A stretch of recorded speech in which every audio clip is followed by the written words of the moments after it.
Io penso che chi ha postomi di Covid deve avere l'esenzione ticket per sempre, ve lo dico sinceramente. Esenzioni a vita per le cure sanitarie ai pazienti guariti da forme gravi di Covid. Anche il Veneto darà applicazione all'esenzione voluta dal Ministero della Salute, con le dichiarazioni del ministro Speranza dell'8 maggio scorso per pazienti affetti da quello che viene chiamato long Covid, che dovranno per questo fare esami e visite specialistiche. Per il presidente Luca Zaia l'esenzione dovrebbe essere mantenuta a vita. Cioè noi abbiamo pazienti che sono usciti non più deambulanti, in carrozzina, perché il Covid è bastardo.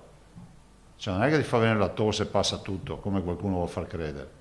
Nel giorno in cui il governo conferma la soglia di rischio basso per tutta Italia, che dunque rimane in zona gialla, è tempo di pensare a far ripartire la macchina sanitaria. Il numero delle terapie intensive non Covid non è mai stato così alto, 321 contro una media di 250. Si è tornati ad operare dunque e a gestire la sanità in Veneto come prima del Covid.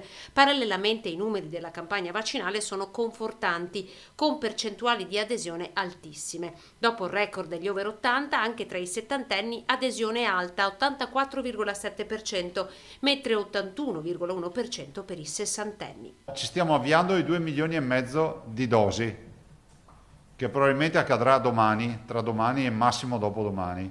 44,9 positivi su 100.000 abitanti sono i dati di oggi che confermano che il Veneto è da zona bianca. Noi siamo zona bianca, solo che avendo cambiato le regole lo siamo di fatto ma non di diritto. Una spinta forte questa per il turismo, dati buoni uguale azzeramento delle restrizioni. La conferma arriva dall'assessore Caner, il settore sta ripartendo. Abbiamo le prenotazioni sicuramente in totale accelerazione. Mi sa che qua recuperiamo 2 anni in uno. E il servizio turistico in Veneto, Zaia insiste su questo, comprenderà anche il richiamo di vaccino se fosse necessario. Venerdì 31 il ministro del turismo Massimo Garavaglia sarà in Veneto e si parlerà anche di questo.